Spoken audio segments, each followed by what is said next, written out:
we welcome you this morning to worship. Our mission here at UUCY is to be a transformational faith community that serves the religious and spiritual needs of a wide and diverse group of people, that engages in the work of social justice as our faith calls us to create a more equitable world, and that guides our children to be more engaged global citizens. If you're a first-time visitor this morning, please feel free to say hello in our chat box, and if you would like to learn a little bit more about us, we encourage you to email our welcome team at welcome_team@uucy.org. Everyone is also invited to type in the chat box any matters of the heart that they would like to share with the congregation today. They will be announced later in our service.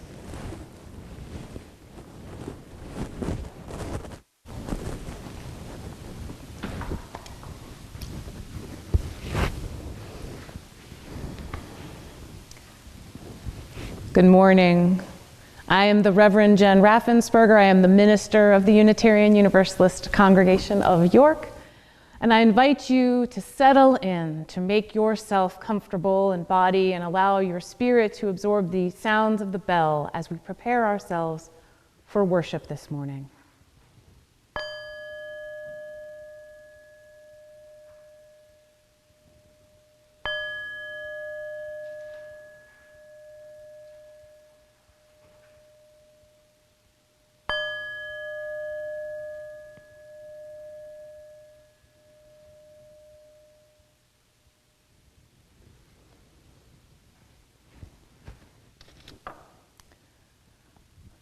Our chalice lighting words this morning are the poem "When Giving is All We Have" by Alberto Rios. One river gives its journey to the next. We give because someone gave to us. We give because nobody gave to us. We give because giving has changed us. We give because giving could have changed us. We have been better for it. We have been wounded by it. Giving has many faces. It is loud and quiet, big though small, diamond in wood nails. Its story is old, the plot worn, and the pages too, but we read this book anyway, over and again. Giving is, first and every time, hand to hand, mine to yours, yours to mine. You gave me blue and I gave you yellow. Together we are simple green. You gave me what you did not have, and I gave you what I had to give. Together, we made something greater from the difference.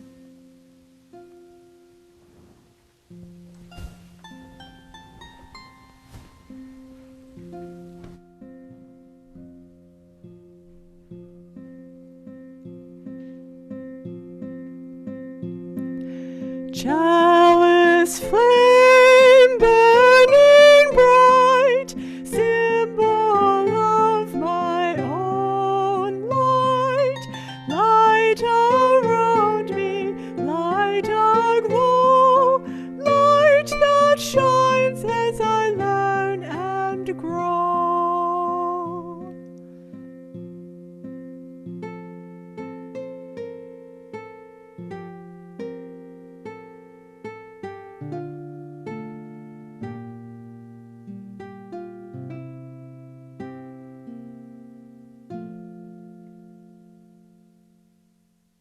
Hear hymn number 68, "Come, ye thankful people, come."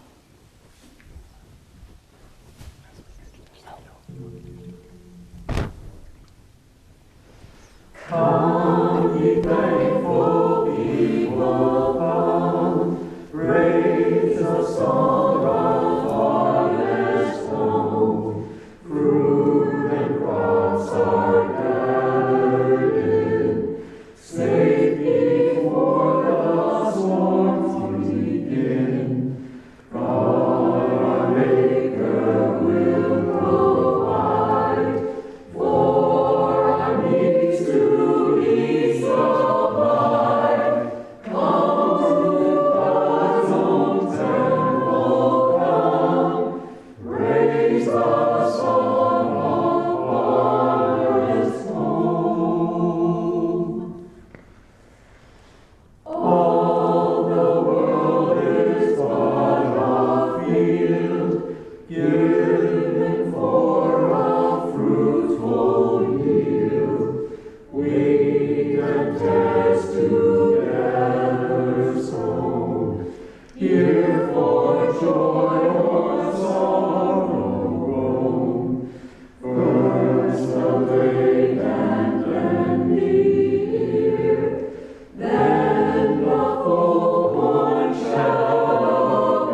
An essay called Balance, written by UU minister Susan Manker Seal. My daily spiritual practice is balance. It's a major part of that practice that involves balancing the busy, taken for granted moments of the day with moments to pause and appreciate what is before me in my life. I probably wouldn't even have considered this a spiritual practice, except that I've been learning to redefine the meaning of what is spiritual, and to ponder for myself what is important in my faith. The message many of us have been given through our religious heritage is that if one wishes to be spiritual, one must leave the worldly world. Yet the reality is that if we have family and work, integrating a traditional spiritual practice into our daily lives is a real challenge. Try meditating with a baby in the other room. We can practice spirituality in our daily lives, in our daily activities, by remembering to pause, to pay attention, and to feel appreciation for what is before us. Paying attention means using all of our senses and being in the world and in the moment. So stop for a moment. Feel the chair or couch or ground upon which you are sitting. Notice the temperature around you. Listen for the sounds of your background symphony. Breathe. Appreciate the colors of your clothes, your skin, the sky, the ceiling. Focus on appreciating the peace out of which you have found the time to read or to listen to these words. Remember the feeling of oneness with creation and try to bring that back into being. Now, this practice only takes a few moments, and it's not bound by place or by time or by ritual. Out of our busyness, we are called back into balance, back into ourselves and the silence of present being. But it's not just back into ourselves to which we are called, it's also into the awareness of the continuous presence of the environment around us and within us.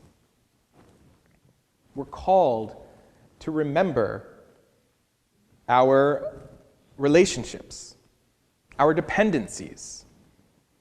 We're called to once again feel the oneness which sustains our being in balance with creation, and to do so with wonder and appreciation.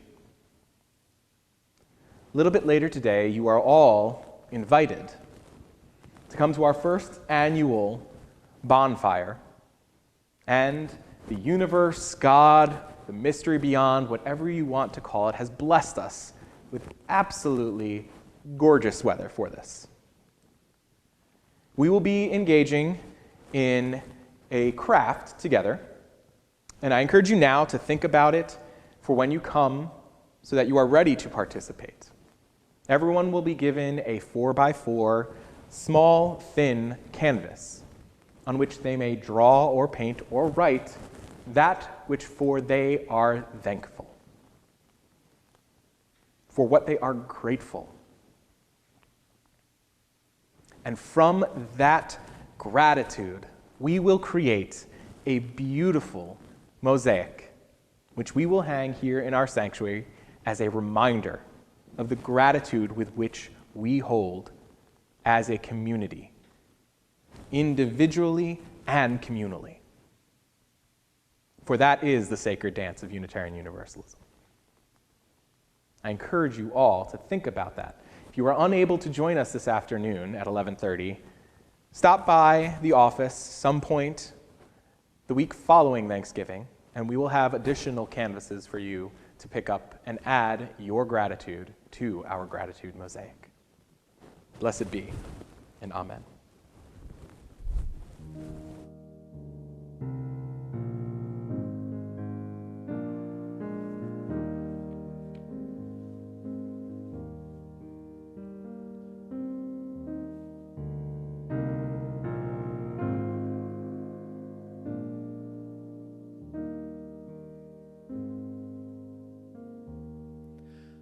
Let us break bread together on our knees.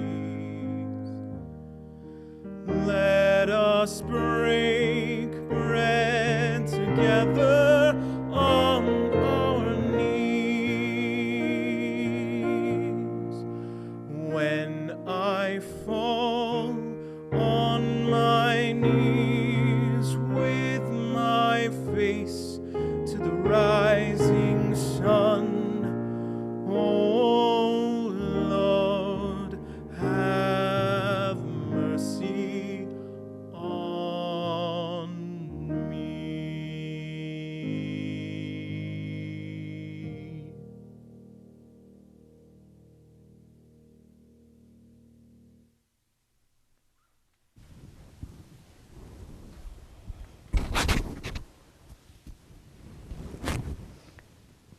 A quick technical announcement that I just posted in the Zoom chat. My Zoom decided it wanted to upgrade in the middle of the service, so it closed. So if you shared a matter of the heart in the chat earlier, prior to now, please re-share that so that I can see it when we are sharing our matters of the heart. So thanks, Zoom. And while I'm doing announcements, Matt, your phone's over here, just so you know. It'll be here for when you get here. Okay. And now the homily. We tell our stories again and again. As we heard in this morning's chalice lighting, the poet Alberto Rios gives us this reminder about giving. Its story is old, the plot worn, and the pages too, but we read this book anyway, over and again. Giving is first and every time, hand to hand, mine to yours, yours to mine. We read this book anyway, over and again. Now is the time to count our blessings. Now is the time to recite our litany of gratitude, to observe and give thanks for the abundance on our tables and within our hearts. Yes, even as the world continues to turn and burn with injustice, every day the news may make us weep or rage or mourn. Even as we know there are many tables with newly empty chairs this year, chairs that should have been occupied by loved ones lost to the COVID pandemic, chairs that should have been occupied by loved ones lost to continuing violence against our transgender siblings, chairs that should have been occupied by loved ones lost to a deepening legacy of loneliness and disconnection, and those chairs that should have been occupied by our beloved Black siblings whose lives were lost at the hands of an unjust system that is too fear-filled to look at its own history and to learn and to grow, to create a society where justice is as abundant as the tables spread in so many homes across our land this week. How can I be grateful in such a world? We ask again and again, so many voices. How can I celebrate abundance when so many go without? When so many live lives of economic precarity, when I'm not sure I can even keep my own lights on next month? But we read this book anyway, over and again. Giving is first and every time hand to hand, mine to yours, yours to mine.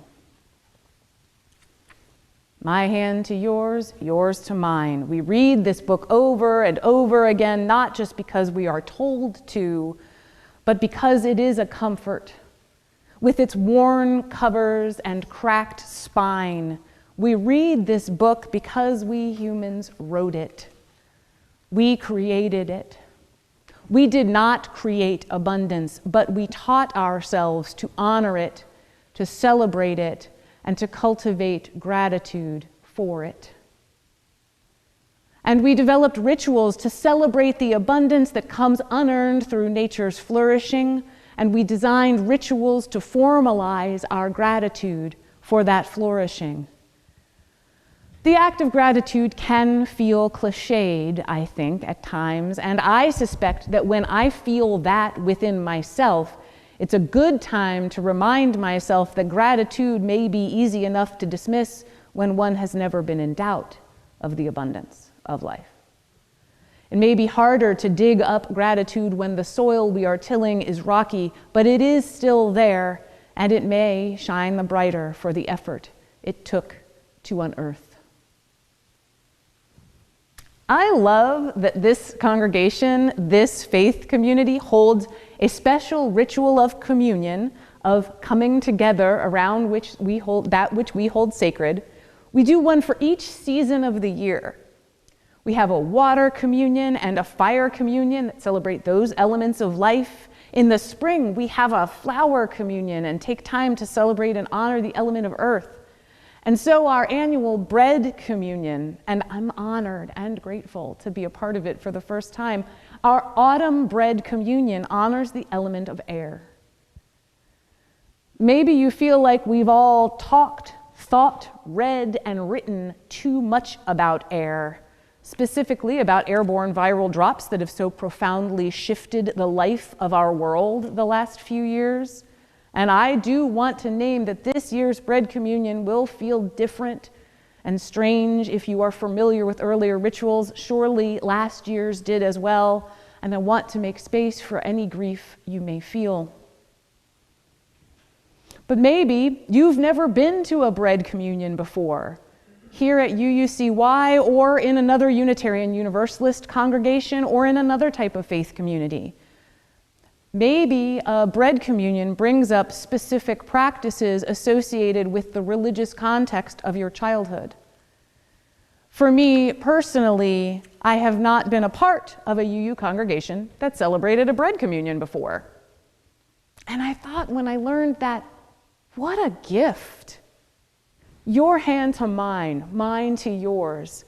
We look to our own history, the history of our homes and our communities, and we lift up certain elements at certain times of year to say, this is whole and holy, sacred and good. Bread and the element of air. What does bread have to do with air, you might ask? Or maybe you don't if you, like so many people, tried to grow a sourdough starter sometime in the last year or so. While, of course, it is possible to make bread without yeast, humans have been in joyous relationship with this one-celled wonder since the oldest historical records of human civilization. Not that people living in Egypt more than 5,000 years ago knew precisely what yeast was, but they knew its value and they preserved it. Several years ago, in 2019, an amateur baker and Egyptologist, there's a combination for you, decided to make bread from ancient yeast. Preserved in pottery for thousands of years, the long dormant yeast cells were revived, an amazing feat in and of itself, from those Egyptian shards and used to make bread. In the years since this project started, there's been growing interest in also recreating the various grains grown at the time and the baking methods used and the baking implements that would have been used by humans living in Egypt and elsewhere in Africa 5,000 years ago. Your hand to mine, mine to yours. What a gift to the imagination it is, this ancient bread project, thinking of the continual giving, the passing on of knowledge, the passing on of care, the passing on of a way to create more abundance from within nature's flourishing. And there's another gift of imagination that comes to mind for me every time this year, every year at this time. How many of you have ever made a hand turkey? I know, it was one of my favorite things to do in class the week of Thanksgiving when I was a kid. Place my hand on that sheet of construction paper and dragging a crayon around it, tracing its outline in one long unbroken motion if I could, and then adding a beak and feet and feathers. I loved it then, and I loved it even more when, as an adult, I learned how ancient that practice was. Before a human left written records or pottery shards, humans left art. The cave paintings at Lascaux were rediscovered in 1940 by 4 French teenagers out on a walk in the woods with their dog. Within and among the fantastic animal scenes seen at Lascaux and in Paleolithic cave art found all around the world, there are human handprints. They are usually negative hand stencils made by placing the hand against the wall and blowing pigment onto it, leaving the outline behind. There are hands of all sizes, right hands and left hands, hands with fingers missing, all there quietly saying, "I was here." The novelist John Green writes movingly of the discovery at Lascaux in an essay in his collection, The Anthropocene Reviewed, and I'll share a brief passage of that with you right now. I actually find it overwhelmingly hopeful that 4 teenagers and a dog named Robot discovered a cave with 17,000-year-old handprints. That cave was so overwhelmingly beautiful that 2 of those teenagers devoted themselves to its protection, and that when we humans became a danger to that cave's beauty, we agreed to stop going. The communities that created Lascaux hunted and gathered, and there were no large caloric surpluses, so every healthy person would have had to contribute to the acquisition of food and water. And yet somehow they still made time to create art, almost as if art isn't optional for humans. Your hand to mine, mine to yours. If our hands make our art, and our hands make our bread, and if those are both vital to our life, to our thriving and our flourishing, and even to our simply surviving, then we must take that book down again and again. We must read again and again the story of giving, the story of sharing what we have and do not have, the story of gratitude and abundance in the face of a world that so often feels full of pain and scarcity. I do hope that many of you are able to join us a little later today when we take the bread that we bless here, and we'll be doing that soon, and we share it out safely for us to eat together outside on our grounds. And we'll also have art projects for all of us of every age to work on. For this work of our hands feeds our spirit as the bread feeds our bodies. If you cannot join us in person, I invite you to think of these stories the next time that you eat bread or bake it or cook anything at all, and art in itself. And if you're not a person who considers making art regularly or who does not think of the things that you do as art, if you're not sure where art fits into your routine, maybe later you'll make a hand turkey. Maybe you'll even stop before you add little feet and feathers to your handprint and just look long and hard at this most human instrument, the one that makes, moves, and sustains us. For this, for you, for us all, and for all that sustains us, let us be grateful. Let our hands be instruments of justice and of peace. May our bread be given freely to nourish bodies and spirits. Together, may we make something greater from our differences. So may it be.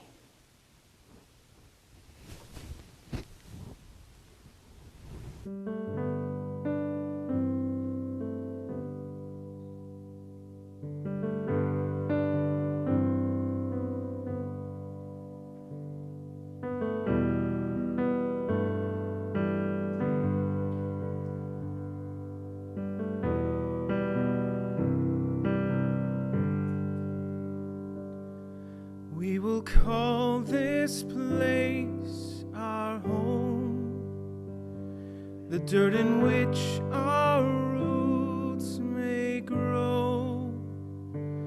Though the storms will push and pull, we will call this place our home. We'll tell our stories on these walls, every year measure how tall, and just like a work of art, we'll tell our stories on these walls. Let these we're here be kind, be kind. Let our hearts like doors open wide, open wide. Settle our bones like wood over time, over time. Give us bread, give us salt, give us wine.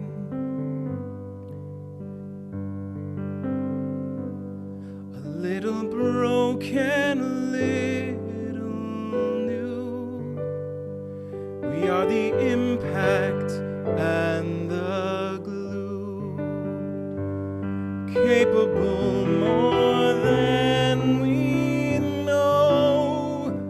We'll call this fixer upper home. With each year our color fades, slowly our pain chips away, but we'll find the strength and the nerve it takes to repaint and repaint and repaint every day. Let these we're here be kind, be kind. Let our hearts like doors open wide, open wide. Settle our bones like wood over time, over time. Give us bread, give us salt, give us wine. Let these we're here be kind, be kind. Let our hearts like doors open wide, open wide. Settle our bones like wood over time, over time. Give us bread, give us salt, give us wine. Give us bread, give us salt, give us wine.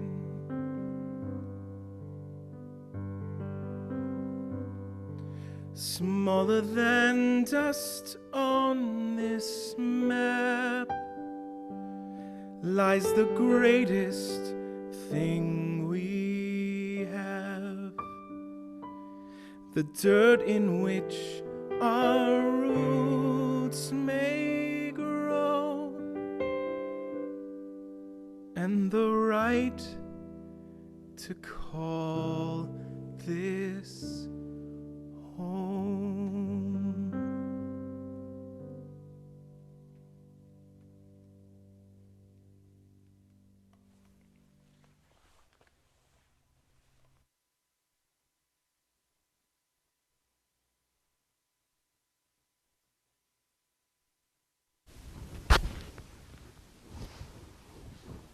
We take time each season of the year, as noted, for a time of communion, a shared ritual to honor shared experience, a time to name and consider that which we hold most sacred. In the winter, we celebrate a fire communion. In the spring, we celebrate a flower communion of the element earth. In the summer, we celebrate a water communion. And now, in the autumn, as the days draw down to the longest night of the year, we celebrate a bread communion of the element air. This year, our bread communion ritual takes two parts. The first here in our virtual worship space. This doesn't, as I named, feel like it has in years past, and I want to honor the grief for that. The blessing we're about to say is adapted by from a bread communion blessing written by my colleague, the Reverend Mark Bellatini. The second half of our bread communion ceremony will occur at our community gathering outdoors here on the campus to take place beginning at 11:30. We will take the time for joyous fellowship, but we will also break bread together there. It'll be different. So much is different, but the blessings of bread, of the work of our human hands, remain. Mindful of the blessings of bread and of the work that brings it to our tables, we will now bless this bread here in our sanctuary to share later in person.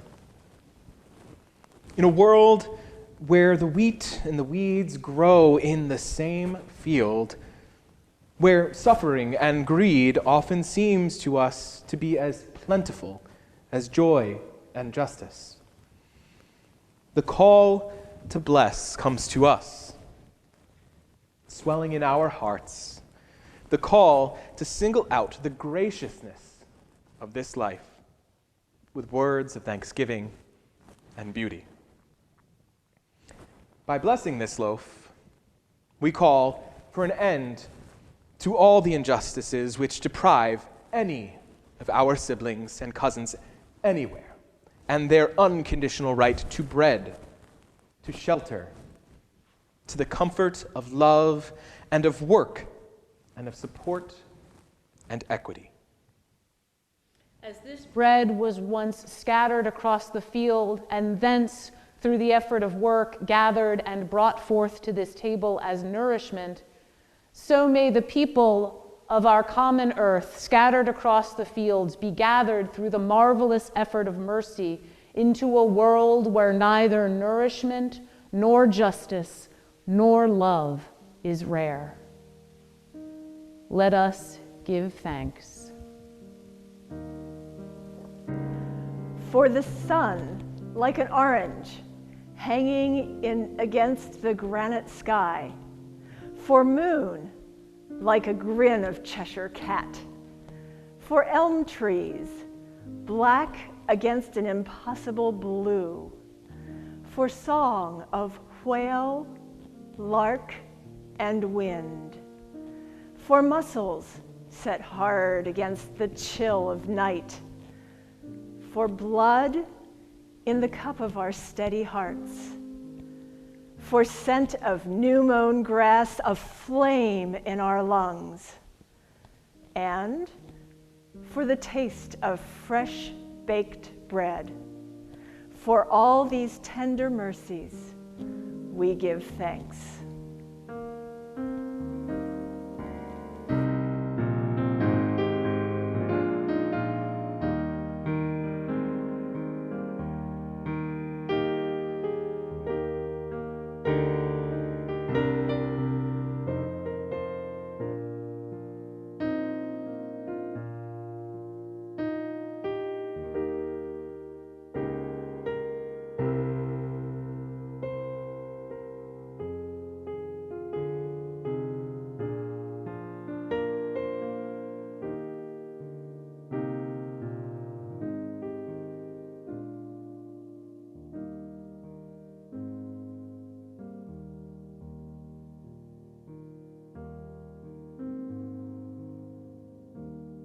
For truth-tellers and angry prophets, for martyrs' stubbornness in tyrant court, for them who crack swords on knee and uplift the fallen oppressed in the crook of an arm, for pageantry of art, towers clean and tall against the clouds, for tenor of viol, cry of trumpets, and fingers dancing over ivory keys, for all these tender mercies, we give thanks.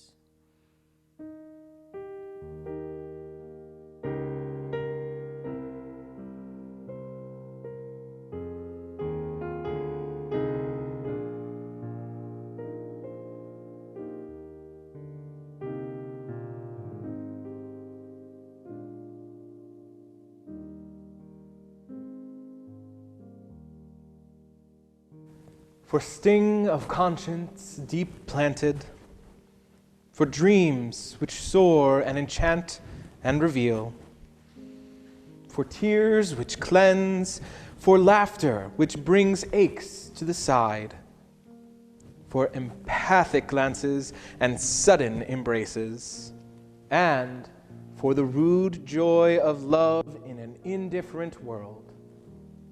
For all these tender mercies, we give thanks.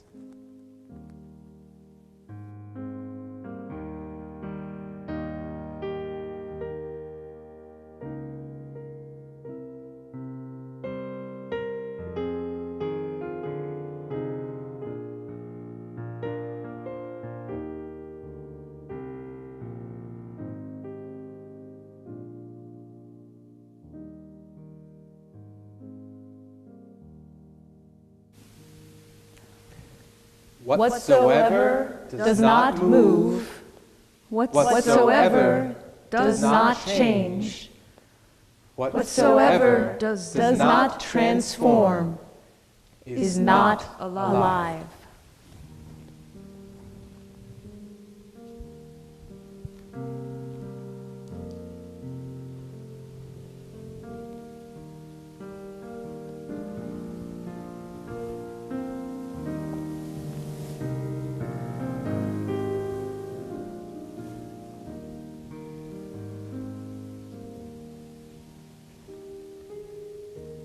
Therefore, come now, Spirit of life, move in us. And in this sign, that we too may break the boundaries of our crustiness, shyness, and fear, and open our hearts to each other, that we may grow yet more merciful and compassionate, that no living or inanimate being shall be outside the circle of our concern and growing love. We are as one body.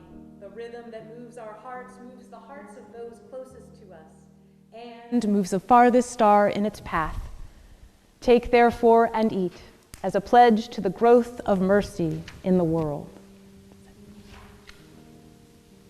We will take and we will eat when we meet together. If you cannot join us in person today, please take a moment when you can to say a brief blessing over some bread, any form of food in your own home. A blessing for the increase of justice, of mercy, and of abundance for all.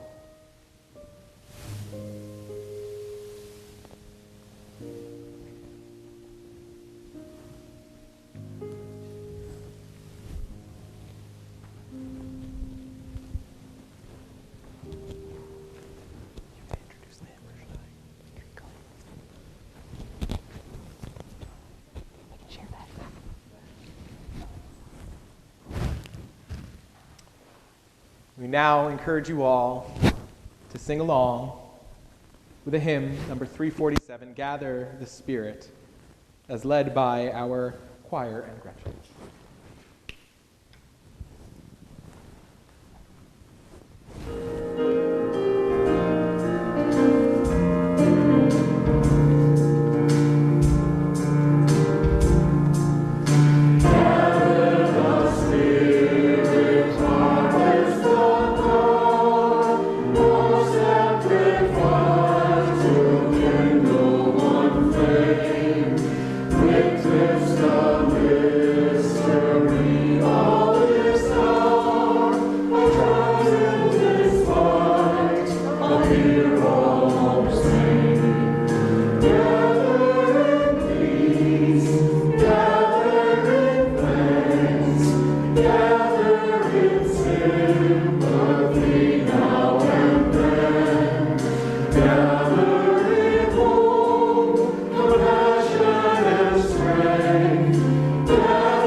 We come now to that part of our service where we honor matters of the heart. I want to light a candle in the memory and for the families of Joseph Rosenbaum and Anthony Huber, and for those supporting Gage Grosskreutz, those who were killed by Kyle Rittenhouse, as we struggle each time with our sense of justice and injustice in these systems, even as we center our own faith calling us to work for a more just and equitable world. For every life lost to violence and for every empty chair at a Thanksgiving table, we hold space for mourning. Just as we hold space every week for our abundant joy. I'm so glad and grateful for this weather, for every person in this room helping to make this a meaningful time, and for all of you, not with us in body, but with us in spirit. May our joys be uplifted and made multiple, and may the pain and burden of our sorrows be diminished. So may it be. At this time in our service each week, we invite you into generosity. This congregation relies on the time, the talent, and the treasure of its members and friends in order to maintain our community, to grow our capacity, and to thrive both now and in the years to come. It is the practice of this congregation to share each week's offering with an organization serving our community that upholds our values. We use Share the Plate to honor our commitment to the service to our local community through these generous donations to local partners. This month's Share the Plate partner is Bell Socialization Services. Bell Socialization Services provides positive impact programs including mental health services, intellectual disability services, and homeless and housing support for our York and Adams County neighbors. Bell serves about 2,500 people each year through dozens of programs offering an array of housing and basic living supports, guided by their vision, mission, and values. Many Bell programs are licensed and/or accredited to meet strict standards of quality care. With more than 50 properties throughout York and Adams counties, people using Bell services are an integral part to the greater community. We will now gratefully receive the offering.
We come to that time in our service where we extinguish our chalice.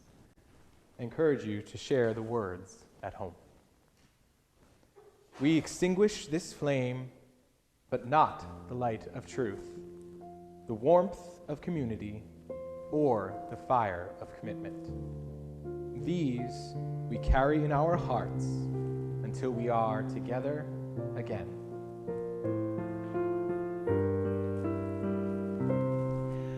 We extinguish the chalice here, so that it might glow gently in our hearts. May it light your path as you leave this place. May it guide your way until we are together again.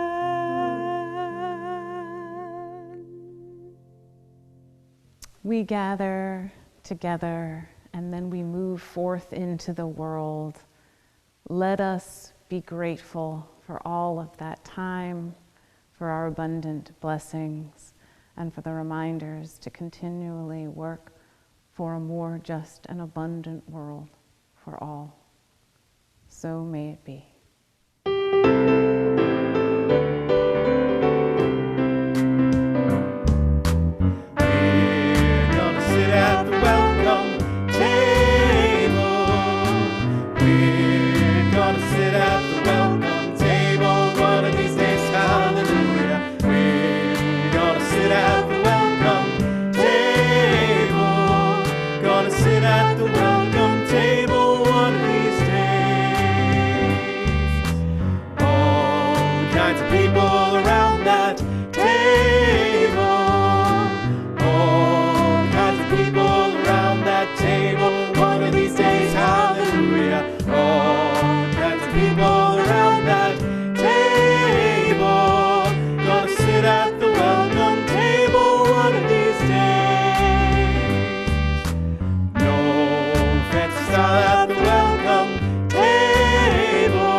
Sit at the welcome table one of these